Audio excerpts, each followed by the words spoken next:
দাঁড়ান, কোথায় যাচ্ছেন? সরে যাও সামনের থেকে, আমাদের অনেক লেট হয়ে গিয়েছে, মাকে ছাড়তে বৃদ্ধাশ্রমে যাচ্ছি। আজ তো ভালো কোনো খবর পেলাম না, জানি না কালকে কাগজে কি ছাপা হবে। মা তাড়াতাড়ি চলো, পৌঁছাতে হবে, তারপর আবার ফর্ম ফিল আপও করতে হবে। ম্যাডাম ওইদিকে দেখেন। ম্যাডাম ওই ছেলেটা ওর মাকে বৃদ্ধাশ্রমে ছাড়তে যাচ্ছে, এটা একটা খাসা নিউজ হবে। দাঁড়ান, কোথায় যাচ্ছেন?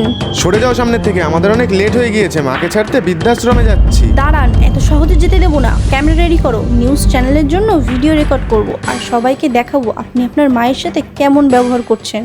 আসসালামু আলাইকুম। 420-তে আপনাদের সবাইকে স্বাগতম। 420 আপনাদের জন্য সবসময় নিয়ে আসে তরতাজা সেরা খবর।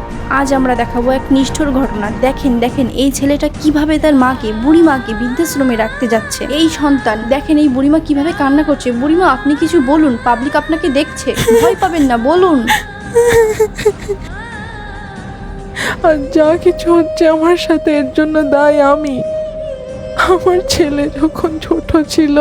এই যে টিফিনটা পুরো শেষ করবি। আমি আজকে 2টো রুটি বেশি দাও। প্রতিদিন তো 2টো রুটি নিয়ে যাস, বেশি দিলে খেতেও পারিস না, তাহলে আজ 4টে রুটি নিয়ে যাবি কেন? আমার বন্ধু খুব গরিব, বাড়ি থেকে টিফিন আনতে পারে না, তাইকে 2টো রুটি খেতে দেবো।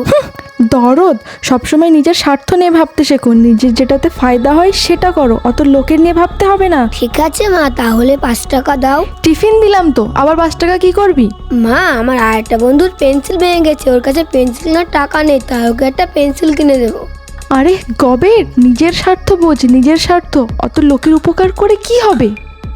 ঠিক আছে আমি তাকে সবসময় নিজের স্বার্থ দেখতে শিখিয়েছি, নিজের কথা ভাবতে শিখিয়েছি। আমি তাকে শিখিয়েছি অন্যের কথা একদম ভাববে না, সবসময় নিজের ভালোটা শেখানোর কারণে সে বড় স্বার্থপর হয়ে গেছে। সে নিজের মাকে ভুলে গিয়েছে, এখন আমাকে বৃদ্ধাশ্রমে রাখতে যাচ্ছে। যদি আমি নিজের ভালোর সাথে সাথে অন্যের ভালো করতেও শেখাতাম, তাহলে আজ সেও আমার কথা ভাবতো আর আমাকে এইভাবে বৃদ্ধাশ্রমে ছাড়তে যেত না। বুড়িমা যেই কথাটি বলেছেন এটি খুবই গভীর, এটি থেকে আপনাদেরও শেখা উচিত। আপনারাও নিজেদের সন্তানকে এতটা স্বার্থপর করে তুলবেন না যাতে তারা শুধু নিজের ভালোই চিন্তা করে, কারণ এই স্বার্থপরতার সবচেয়ে বেশি ক্ষতি মা বাবাকেই ভোগ করতে হয়। তাই তাদেরকে বোঝান যাতে তারা নিজের ভালোর পাশাপাশি অন্যের ভালোও চিন্তা করে।